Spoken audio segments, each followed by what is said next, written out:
community thing. How close can we get to understanding their own experiences? And so we do a lot of work around how we can understand other people and how we can understand the limitation of that understanding. So we make this approximation and we hold it as an approximation. It's still one step distant from what necessarily we might believe.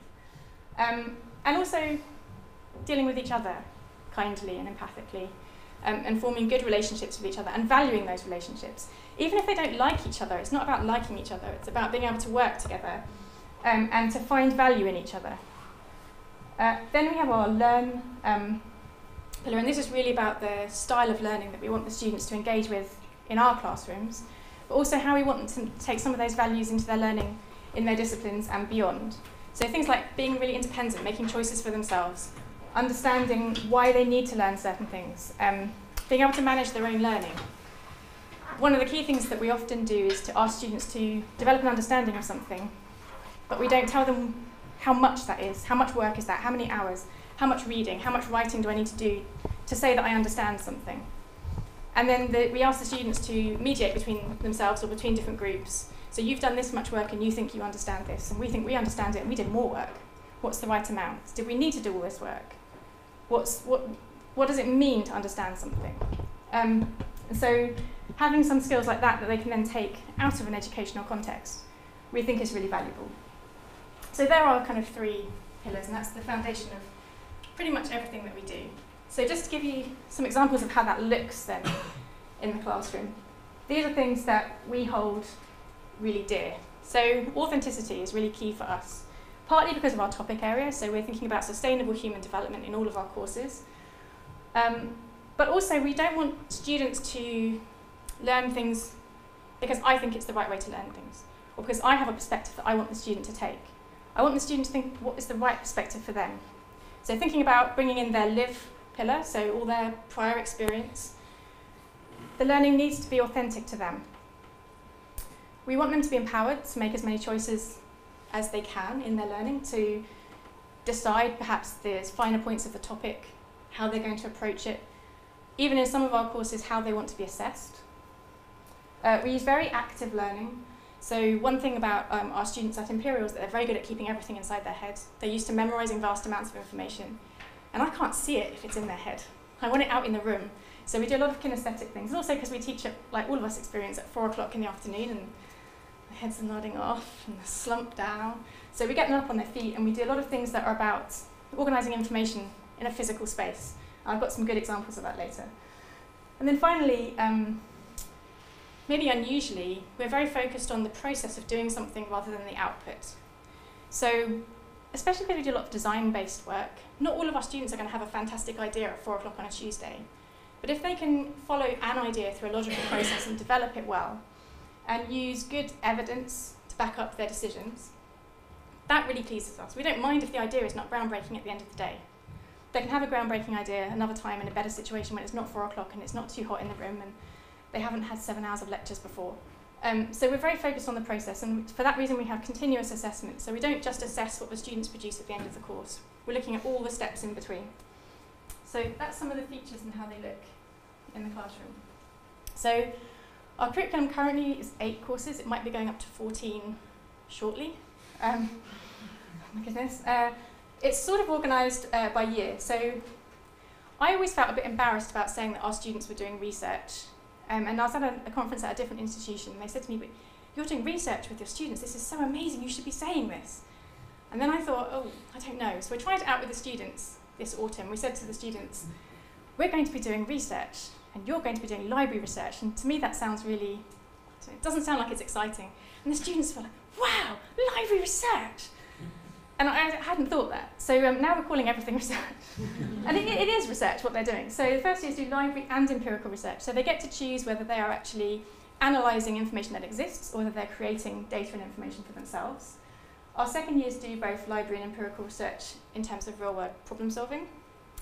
And our third years do library research and then analysis and synthesis. So they are looking at things that have happened in the world and thinking about what those things mean.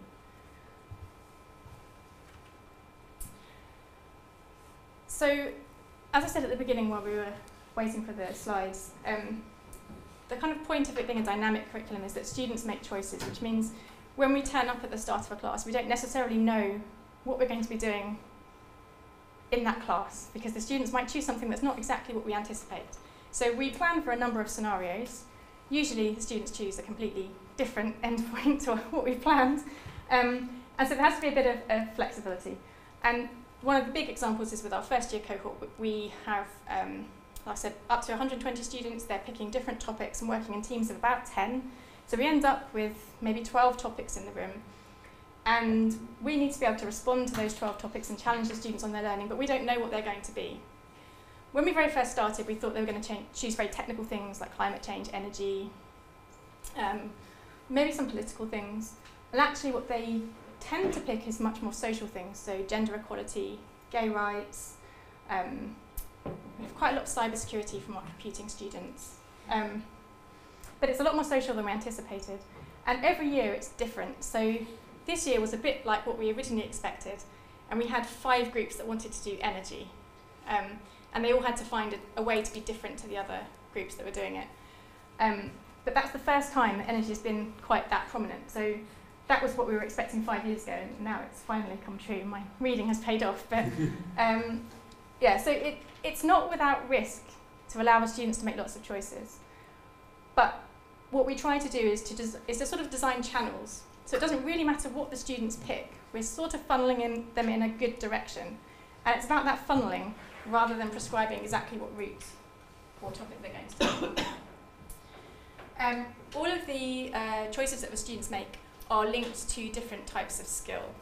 And we've always found it difficult to talk to students about skills. Students have a very strong sense that if you use the word skill, it's something remedial, something they should be able to do that they can't do. They're being asked to spend time doing something that means they're not good enough. And we spent a long time this summer, and Mark was really valuable in this, in developing a slightly positive spin on skills and thinking about what language students use when they talk to us about skills in an unsolicited way. So not when we say to them, what skill do you want to work on, but when they just mention things. We've tried to transform our language to match that. So we have these categories. These are actually all the skills that are in our first year course that students might or might not work on. But we're not going to worry about that because that's just terrific. So we'll look at the skill categories. So the first one is building resilience for the strong man. Everyone loves the strong man. Skills in this category are about performing well in their studies, and we've got this big catch-all skill called learning fitness. And this has taken off with our students this year. So turns out all students want to be fit. Fit is good, fit is best. They want to be good and best, so therefore they want to be learning fit. And we've provided them with some neuroscience data to show if they sleep well, they'll learn better. If they sleep at night, they will learn better in the day.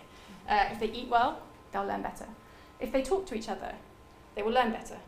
And because we showed them this, they all did this, and it was amazing. And we actually, I probably should say this later at the point when I get to the slide, but it's exciting, so I'm going to say it now. We have a competition every year, because we can see what time of day our students are working. And we say that if no student works between midnight and 7 AM for a whole week, the entire class gets the most awesome prize.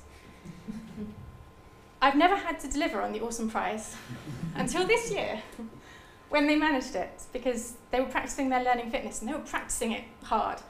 And in the weeks when they didn't win it, it was maybe one student going on for a few minutes between midnight and 7 AM. It wasn't a massive pattern of night working, which is what we normally see. And especially the day before a class, we'll see that they've all been on at 3, 4, 5 o'clock in the morning. And this year that didn't happen. And I like to think it was because of learning fitness. It might not be, but I like to think that. So then we have our thinking skills. So this is what you might expect: critical thinking, independence of thought. This is what students would always used to pick when we used the real words for skills, like critical thinking. They say, yes, I need to do critical thinking. It didn't pick that so much when they had the choice of learning fitness. Handling information. So we do a lot of handling information. Like I said, we want to get things out of the students' heads into a space. We want to think about organising information, sharing information. What does it really mean? Where does it come from? How do we know? So we do a lot on this. Networking, so we put all of our communication and collaboration things into the networking category. And then maximising creativity. we wanted this, we weren't sure what the students would make of it, and actually they really loved it, and we had a skill in there called Imagineering, which was basically just being imaginative. But because we called it Imagineering, they all wanted to do it, because they thought it was really sciencey. So nearly all of our students reflected on this at the end of the course as something that they didn't anticipate they were going to get the opportunity to do, but they really enjoyed, and they felt it really developed their creativity. So we have a learning manual that details those categories and then highlights particular skills that are prevalent in a course, so they can see what type of things they're going to be doing and what those skills might be used for in another context. And then we have these focus on sections. So we had a focus on learning fitness in our building resilience section, which just highlights maybe what we think is the skill. It's a really good opportunity. It'd be a real shame if they didn't think about this skill during the course. And so with our first year class, this was learning fitness. So a lot of the examples I'm going to give now come from our course, The World Today. So this is our biggest course, about 120 students, and this year we were even a bit higher, I think, at the start. And students work collaboratively in teams. They pick a global issue that they're interested in. They then create a wiki. And the wiki used to be the main focus of the course. So students used to work on this for 6 weeks. And we reduced it this year, so they were only working on it for 4 weeks. And the reason we did that was because the very able students tend to overwork and produce more than 6 weeks worth of work in 6 weeks. And it was very difficult to slow those students down.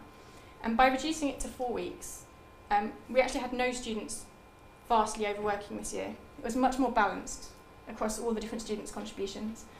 And there are certain things that we asked them to include in their wiki, and the students will have decided if they want to think about collecting their own data, analysing existing data, or thinking about innovations within a global challenge area. And the other thing that's maybe interesting about this course is that each student team has an embedded PhD student who works alongside the undergrads. So they are there kind of as our spies, if you like, in that they help us with the marking. So they can observe the students around them and their skill development and their progress and how much they're contributing in a really fine level of detail. But during the classes, they just do work with the students. They do research, they write it on the wiki, they reference it accurately, they search for things really well. So we're harnessing their advanced researching and learning skills, and they're modelling these good skills for our undergrads. And our undergrads really idolise them because they can say, oh, you've got that lecturer, oh, he's awful, oh, I know. And they have these like little secret conversations, and they build these really strong bonds. All the students write about it at the end of the course as something that's been incredibly valuable to them. And so it's not me saying, you should reference properly. It's somebody who's cool, who they respect, saying that, and who's done it and has contributed. And because we do all the work on the wikis, I can isolate what's been done by who. So I can see this person has done this, and actually that was done by the PhD student co-learner. So I know that I don't give a student a mark for that bit. So it doesn't matter how much they collaborate. Another thing that we've sort of been nervous about before was calling them co-learners. We've always put them in this supervisory tutor role. And this year we just went, we're going to do it. These are your co-learners. And the students were fine with it, and the co-learners were fine with it. And actually it had much more impact than when they had this sort of weird dual role of being tutors but not quite tutors. So calling it what it was has really helped. So I'm going to just show you a number of examples now that are sort of information handling type activities. And so the first one was actually from a couple of years ago. So we're very dependent on what room we get. So a couple of years ago we had a room with a lovely flat area at the front of the lecture theatre that was big enough for all the students to stand up in. So we got all the students to think about different global challenges. We managed to hit all of these different skill areas in this first activity in the first 15 minutes of the first session. So the students had to call out what they thought a global challenge was. They had to negotiate and collaborate to get one definition for the whole group. They then had to take different cards and write examples of different global challenges. They had to say to each other why they thought it was a global challenge, just in pairs. They then had to come down and organise them. They had to create an axis of global challenge. They had to decide what the organising principle for that was. And some people just came and started plonking things down, and then other people were like, well, why is that one there and why is that one there? And magically, they all talked to each other enough that it organised itself into this line that had some kind of logic to it. And it went the whole width of the lecture theatre. And it was from human to non-human. That was the principle that they came upon. And then the students had to go and stand at a place that represented the types of challenge that they were interested in. And then the people standing near them were interested in the same things as them, and they formed teams that way. And then they went off and began their discussions and picked their topics. So that was just one example of taking stuff out of people's heads, taking it out of my control, and using the students physically in the space. This is another example. So this is when students have lots of different bits of information they need to put into a report, and they need to organise this. So this is actually business plan type material that they do in our second year course. We have everything on post-its. They're colour-coded. They reorganise them, they share them, they add post-its to each other's. So they're producing a report in a team, and it's a really good way to have the discussion and to keep it flexible before they actually pin it down on paper. This is, it's a bit hard to tell, but it's our Venn of experience, expertise and interests. So when our students get into their teams, the first thing we ask them to do is to put on post-it notes things they're interested in, experience they have that they think is relevant, and what they think they have expertise in. Nearly always, they'll write physics and karate, or some random combination. That's their discipline, and then one thing that they think is a skill, so they'll write it down. And they come up and put them on the Venns, and then they have to try and reorganise it until they can move things into the centre of the Venn. So where they've got similar interests, they move into the centre. Similar expertise, they move into the centre. Expertise that goes with an interest moves into the centre. And as they move things around, the idea is that what emerges in the centre is the topic that they should pick, because that's the one that's best suited to their team. They always love doing the Venns. They take a long time. They think about it intensely. I never really see anything come into the centre, but they always come up with a topic. But that's supposed to be the method. But they love doing it so much that even though they never use the centre, it still seems to be really valuable. This was an information handling task from near the end of the course. So they've all been working on their different global challenges. They have had to read each other's wikis as the course has progressed and leave each other challenge questions. And I can see whether they've been and read another wiki, and I'll show you how I do that later. And they actually get graded on how much time they spend reading each other's work as well as doing their own work. But it's really important that they put the world back together. They've broken it up into these bite-sized manageable pieces, and they've minimised the complexity that exists. And that's great. It's enabled them to gain an understanding and a bit of depth. But they need to put that back together and understand that that complexity still exists. So we asked them to think about how their different global challenges that they've been studying are linked. And then we do some scenario planning where we change something in the world, and they have to think about what changes about those relationships. So this particular year, we had a room with a fantastic big wall. It was a nice, flat, big wall. It was just asking for some kind of big collage. So they did it all on sheets of paper, and they made all their linkages with a ribbon. And that's what it looked like at the end. And then we spent an hour cleaning the wall at the end of class. But this was one where the students just thought it was amazing, and they had this table full of stuff, and then this wall, and they were building it. Every single student was up on their feet, contributing and joining in, even the students that were maybe quieter and found it harder to join in. And then to bring it up to date, this year we were in SAF G16. It's a very big roped lecture theatre with very little flat space. So there's no space at the back. The space at the front wasn't big enough for all of our students to stand in, so we couldn't use that as a working space. There's no flat bits in the steps. Like some of the lecture theatres have step, step, step, flat bit. No flat bits, it's steps all the way. So for our initial tasks, when we were like brainstorming different global challenges, we covered entire lengths of the tables in paper. We had a big roll of paper, luckily, and we rolled it out, and they just rotated around the lengths of the tables in the lecture theatre, writing randomly on these pieces of paper different things that they thought were global issues, and we divided it into people, planet, prosperity and peace. And so there were these 4 rows. And then they had to, at the last row they were at, organise that information off that great long piece of paper so that they could present it back to the whole class. And there was about 30 in each group at that point. So it's quite a lot of people to work collaboratively on a task that's on a very long, thin piece of paper. And so some groups did it just fantastically, instantly. There was a leader in the group, they took over, they organised everybody and did it. Other groups needed a bit more help, so for the groups that were struggling, we ripped the paper up so that every 2 or 3 students had one chunk of paper. They synthesised what was on their bit, then they fed it back to their group, and then the group fed back to the whole.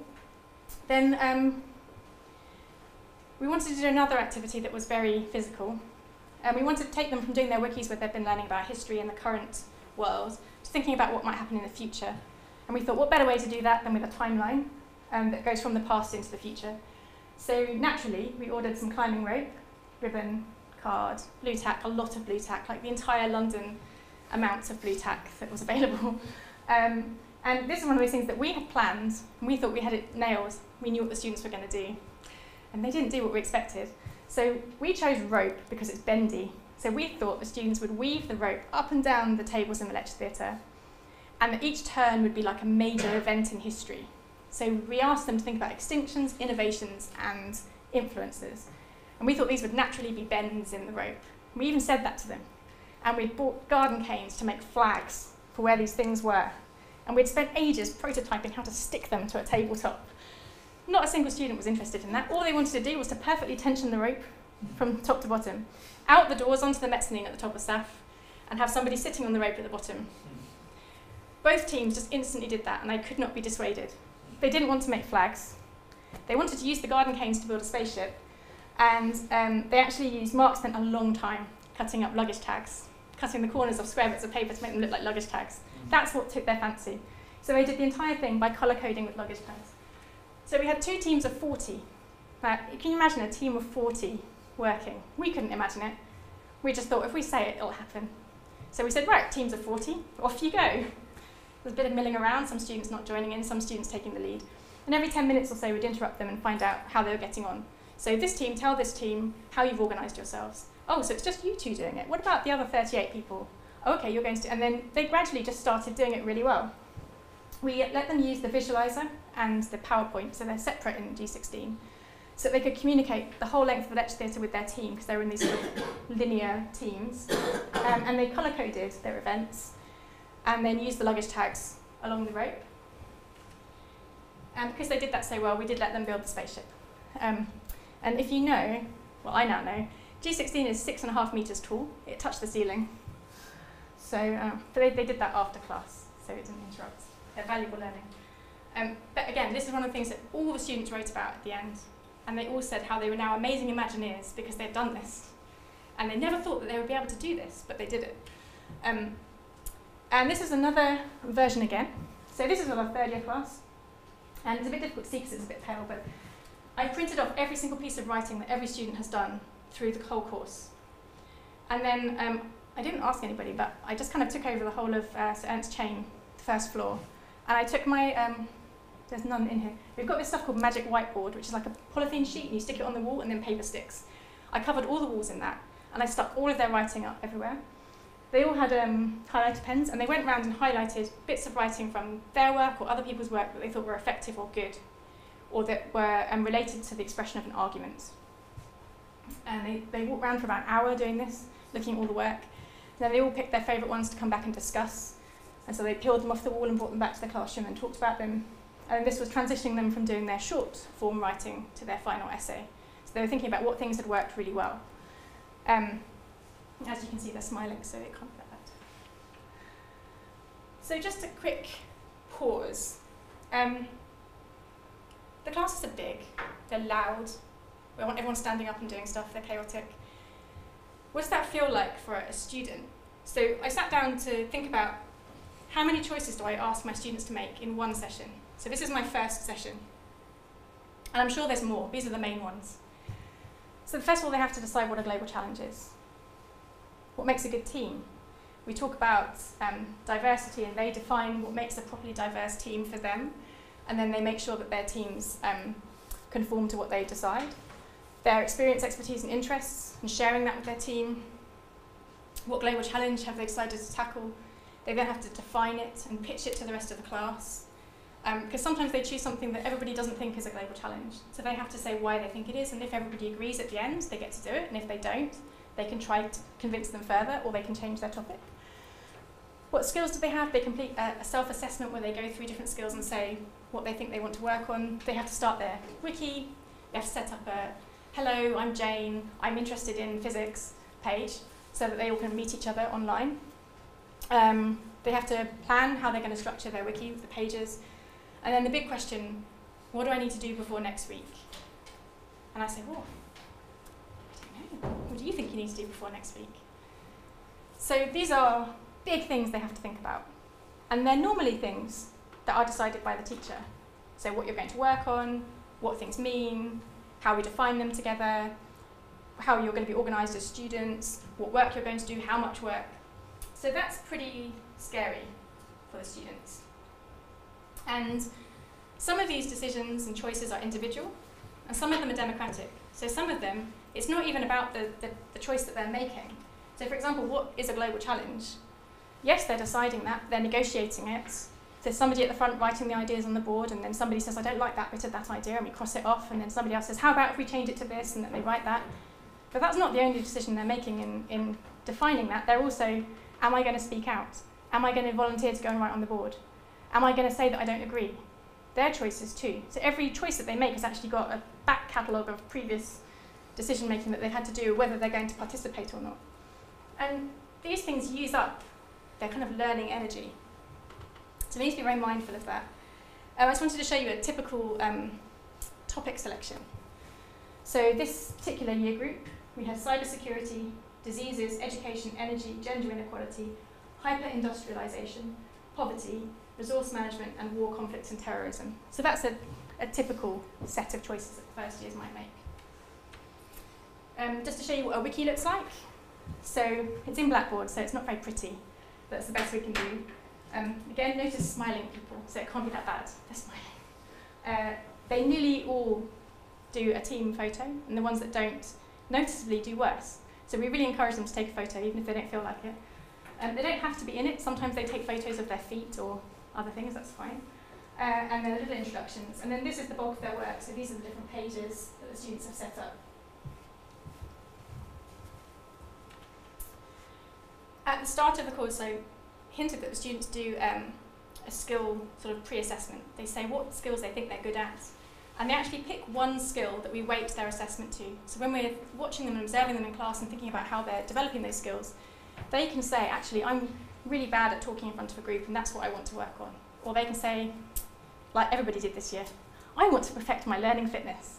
And so we look at whether they've worked at night, whether they've discussed their concerns with the group, talked about other deadlines that they've got, shared things.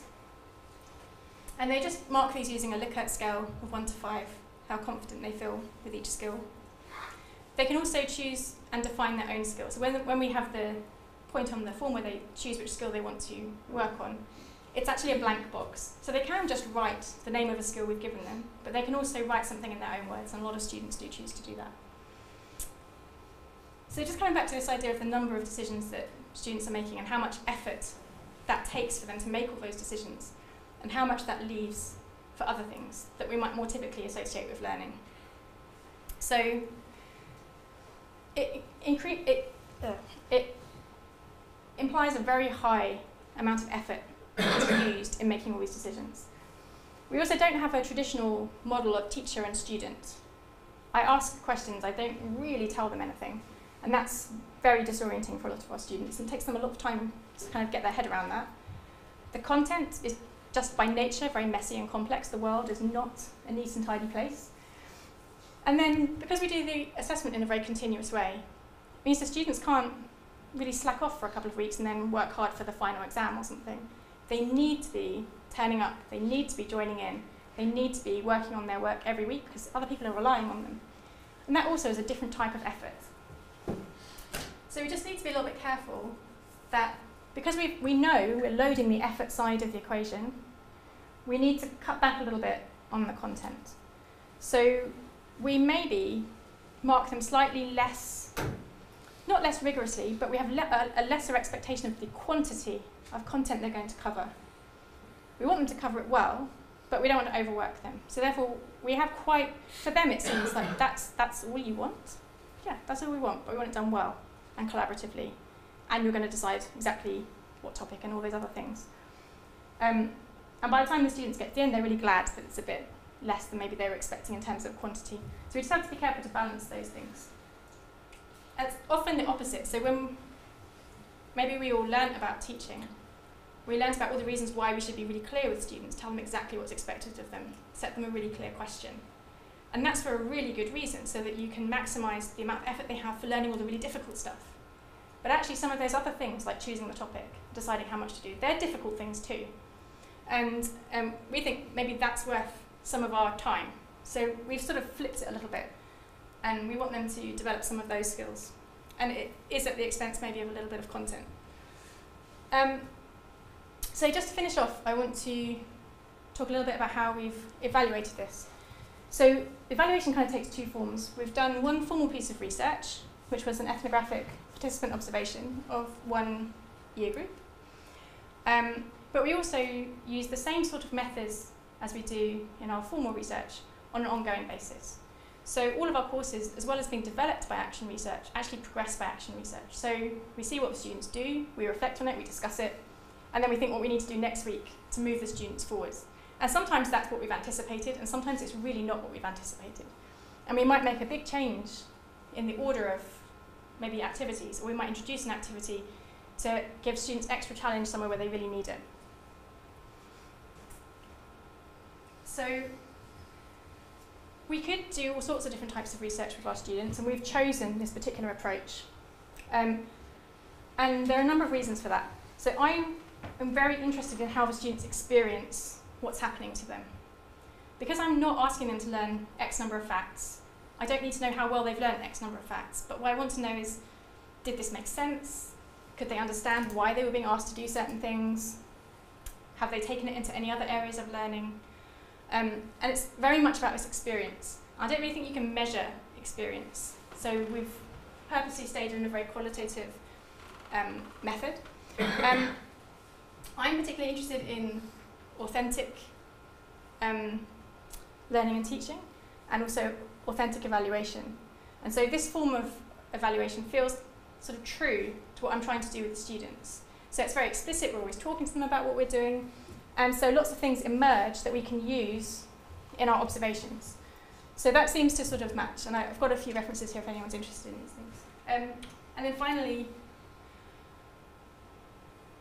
I really strongly believe that you can't understand everybody.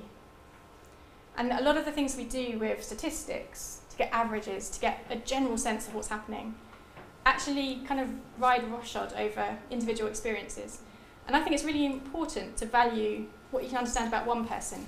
It doesn't mean that everybody else is having that same experience, but that depth of understanding that you can gain can make what you then do and understand in other people different. So I really think there's value in understanding a few people really well, and then a few more people maybe less well, and then a few more people maybe you don't, but you can't understand everything. And I do think that if you try and get this kind of general sense, then you're really missing the point. So I'm very much about case studies on individuals. Now, it obviously is very subjective.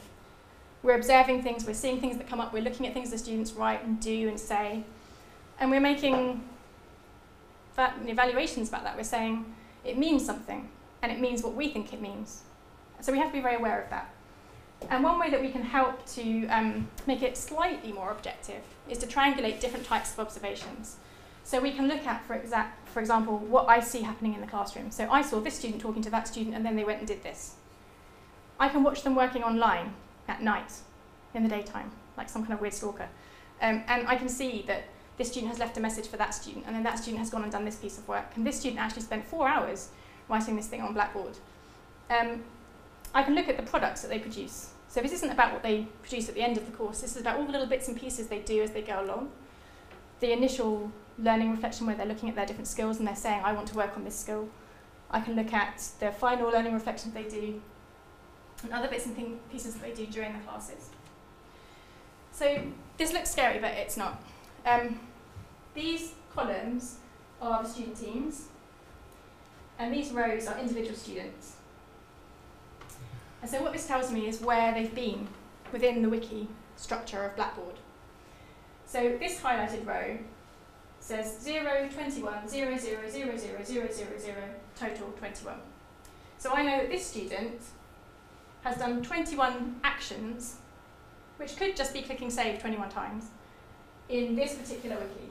So I would guess that that student is from that team. So he's been on his own wiki, and he's done 21 things. Now, if I go and look on the wiki, I can see what those things are. If I don't look, I might accidentally think the student did 21 things, and actually they just clicked save 21 times. But that tells me one thing. So I know that student has contributed to their work. I can follow up that number and see what that means. This row down the bottom says 9, 4, 4, 8, 0, 13, 44, 6, 0, 88. So I know that this person did 9 actions on this wiki, 4 actions on this wiki, 4 on this one, 8, etc., etc. So I know this student has gone and read a lot of other students' work. Well, not read it. I know they've gone and clicked on other students' work. And it's not just one click. So it's quite hard to do numerous clicks if you're not a member of a wiki. So if it's your own wiki, you can just keep clicking save. When you're on somebody else's, you actually have to change page. So I know they've changed page 9 times on somebody else's wiki. So taken alongside other evidence from the wiki, this student at the bottom has done a lot of the things that I've asked them to do. This student at the top has done one of the things I've asked them to do. So that's just one piece of information that I can put together with lots of other types of evidence from the wikis, from looking at their work, from watching them work live, that can inform how we're evaluating them. I also get a version list for each page. So every time somebody goes and clicks save, it creates a new version. So that person who clicked save 9 times, I can see because there's versions with no changes. And then when there's versions with changes, it'll also tell me on another view how many words have been changed per save. And then just to show you what that looks like. If they delete something, it is highlighted in red with a strike through, and if they add something, it's highlighted in green. So, well, you can't really see the green, can you? I can't see it from here. Yeah. You kind of can. So this was near the beginning of the course. They deleted the stuff that somebody else wrote, and they've gone and written this introduction. And there's only that little bit in the middle they haven't touched. But when it's a complicated page with lots of prose, it allows you to unpick what has been added. And you can also see if someone's deleted some work from another student. It's never happened, but if it did happen, you could see.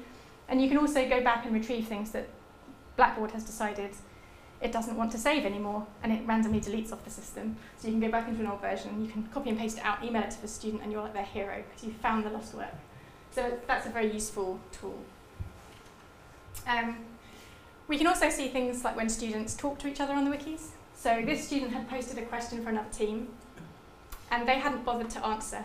So she posted this picture. Not maybe the method I would have preferred her to use to ask for a response. So we actually we look at all the wikis together in class. Lots of things, good examples, bad examples. And so we did put this one up. And everyone went, oh. And that was enough. Didn't need to say anything, because the student felt that, so that's fine. And she was leaving messages for her teammates in red and capitals. It's a bit mean and shouty. And so we talked about how we should encourage each other to work and how we should support our fellow teammates. And so it went from, Paul, please share your research, to, thanks, Paul, looks amazing, hashtag score goals. So that was after 2 weeks of other students going at her. Then it changed and we're getting all smiley faces and politeness. And so we can see these things week on week and we can track them back. And we can use these as part of our evaluation and also part of the student marking process. This is an example of the skill matrix that we use with the Likerts, just to show you what that looks like. And then at the end, there's a free text box. And it just says, finally, please write a short statement about your learning experience on this course. You might want to comment on working collaboratively with other students, structuring your own learning and researching topics independently, or on developing particular skills or interests. So we don't ask them to write, was it a good course or not, or about specific things. It's very open. Just out of interest, this student was a very discipline-centric student. This is all about his discipline. And then this is about the course with us. And it's very interesting that there's a sort of geographical separation between real work at Imperial and then what I did with you. But I've just got a few examples. One of our co-learners did a fantastic activity with her students. So her students were very fixed on doing a certain thing that she didn't feel was necessarily going to allow every student within the team to develop as much as she wanted. And so she created a box called the science box. And every time the students were discussing something and it got too close to their disciplines, they had to put it in the box. And they weren't allowed to talk about it again. And they had to find some other way of pursuing their interest. And it really captured this group. And they actually produced the most amazing, best piece of work we've ever had. I'm sure it was due to their co-learner and this really strong concept that she used at the beginning. And it was reflected in the students' final thoughts. These are some other ones. Why did I want to mention this? Oh yeah, so I believe my Imagineering and teamworking skills have improved in particular. And mentioning the learning fitness. So we didn't even know whether students would mention these words that we'd used, whether they'd think it was embarrassing, whether we were just being daft. But nearly all the students mentioned them in their final reflections, which was really nice.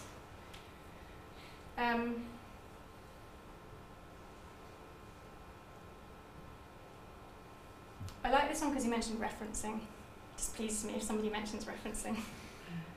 It's not sexy, no one likes it, but a student has felt that it was important enough that they should mention it. Bless them.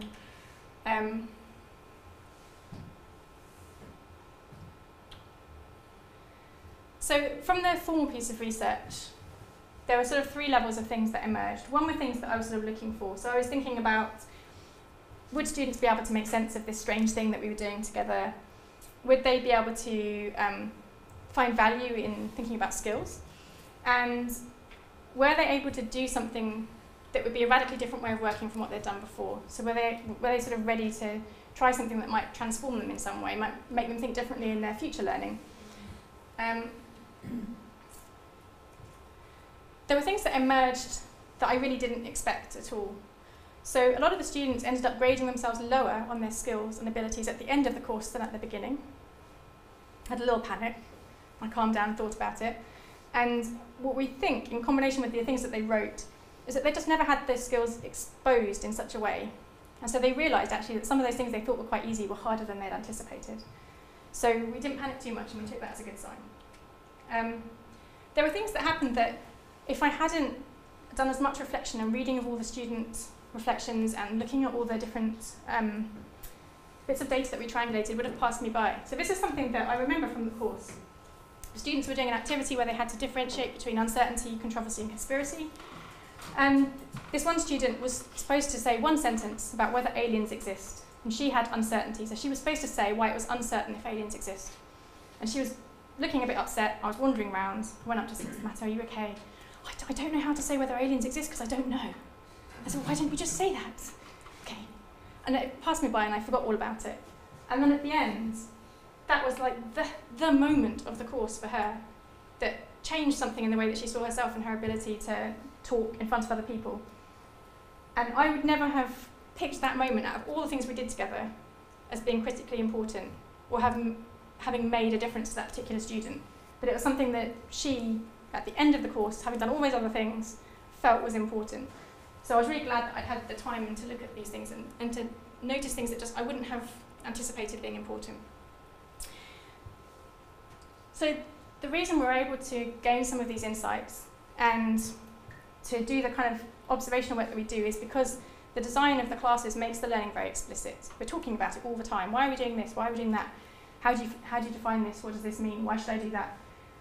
And so we can sort of see how things are going and we can take the temperature and we can manipulate things to challenge students more, to challenge students less.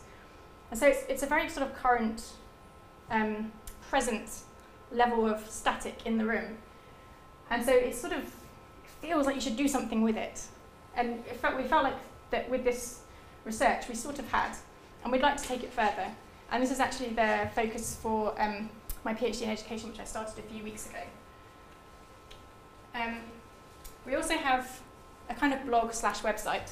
So it's livelovelearn.education, where we have case studies and interesting things that have happened, where we've been invited to talks, where guests have come to see our classes. And also we have a knowledge base where we've written about the theoretical background to different things that we do. So if we mention a particular theorist or we think an idea is good or important, we've written a little bit about why that is. And we've kind of written it in our own language. So it's quite accessible. Because primarily the knowledge base is for our co-learners, so they can understand what we're doing and why we're doing it and why we want them to be learners and not teachers and how that works. So that's kind of our audience for the knowledge base. So that's everything I wanted to say. I'm sorry, I'm a touch late, but not too bad, given we started late.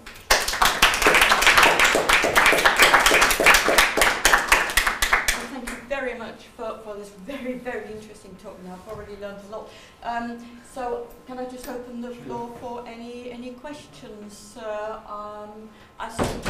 We could take a couple of questions and then perhaps carry on. John? Can I ask a practical question? How many of your first year students then going to be second and then going to be third? But also, what do you do with people who haven't done it in the first year and they come in mid-course? Yeah, that's a really good question. We worried about that a lot at the start. We probably have 5 or 6 first years do second year, and then it's not. So then third year gets more complicated because there's some first years that didn't do second year that then reappear, and then there's some second years we didn't meet in the first year who come, and then there's some second years who've done first year, so then there's more in the third year. So it's quite, first to second year is quite a small proportion, but then third year suddenly there's a lot more of them around.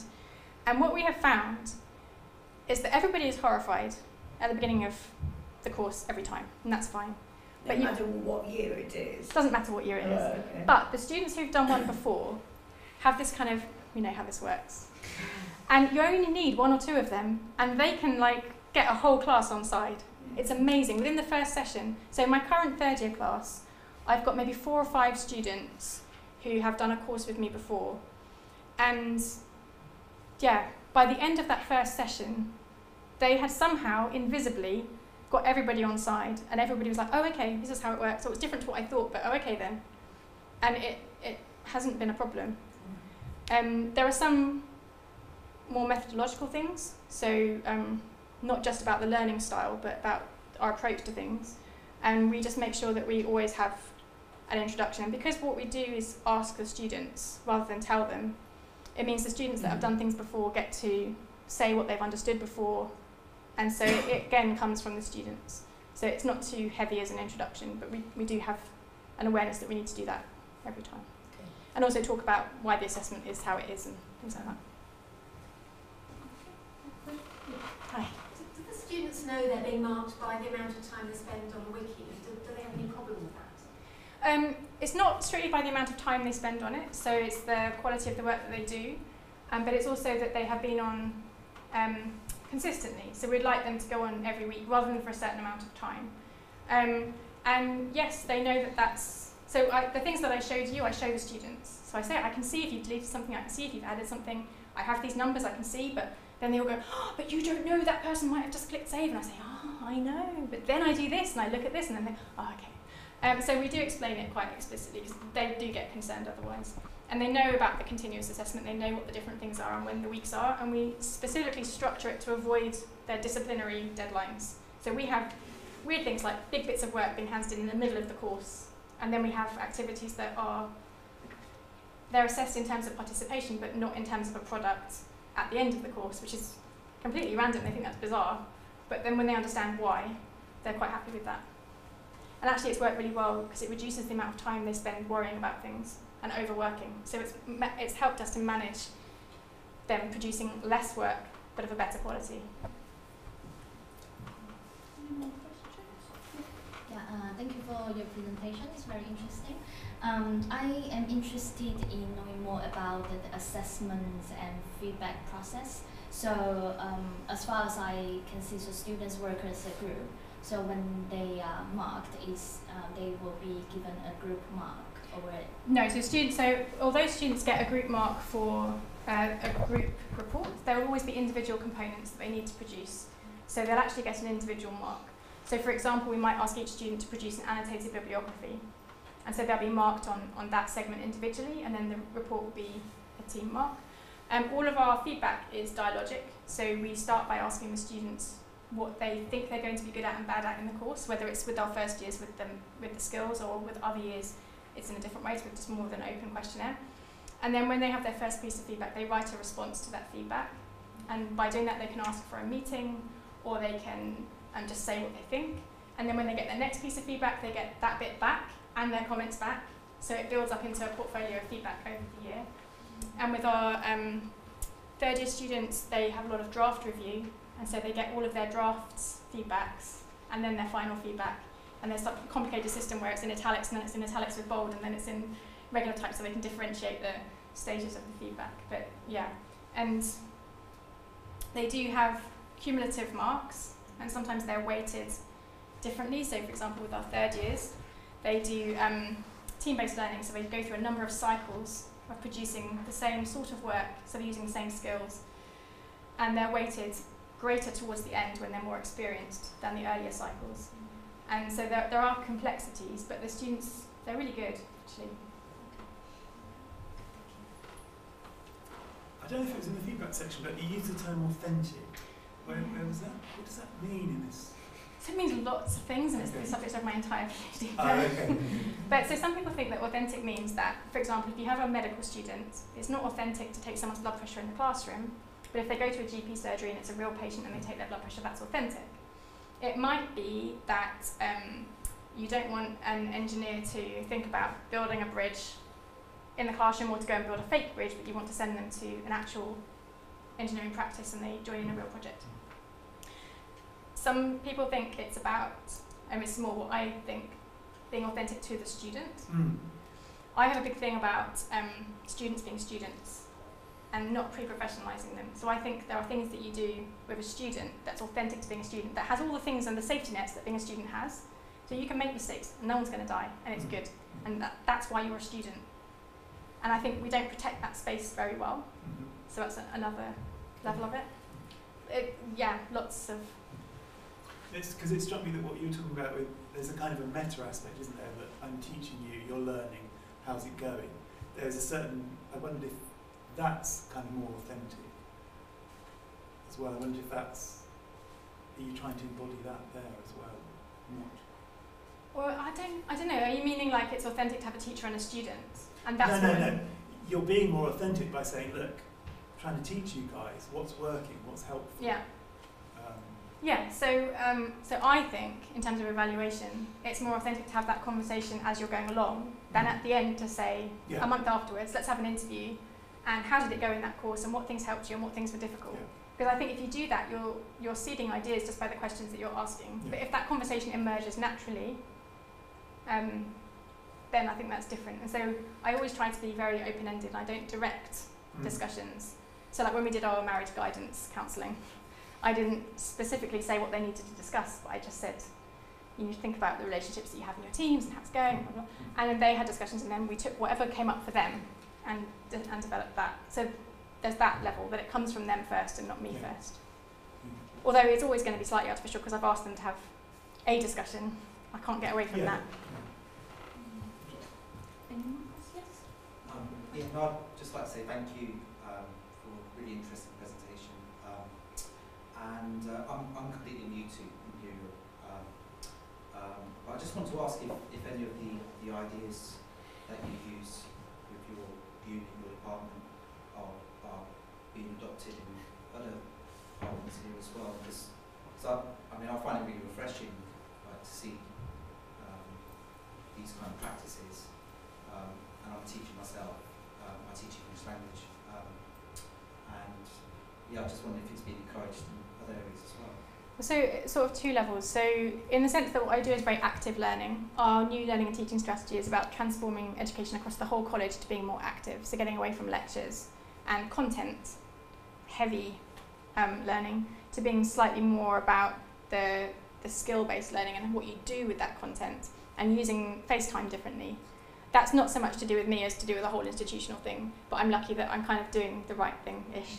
But then there are some specific things. So, for example, with our first year students, with all of our students actually, we have learning contracts in their handbook that says, in this learning encounter, these are things that you need to do, and these are things that I as a teacher will do. And they might be different to what you're expecting, so let's discuss them. Civil engineering borrowed that from us and tried it with their first years, and they wrote these contracts that covered well-being, diversity, learning, and one other thing. I can't remember what the other section was, and they did it as an activity, and then they collated all the contracts, and they had a whole wall of contracts that they've now got in civil engineering. And so whenever there's any kind of issue, they go and look at the wall. And that came from them observing us and talking to us about what we were doing. So there are individual examples, but as an institution, things are on the move. Right, I think now might be a good Yeah. time to stop. So let me thank you again very much for this amazing talk. And please do help yourselves to coffee and tea and to carry on the conversation. Thank you.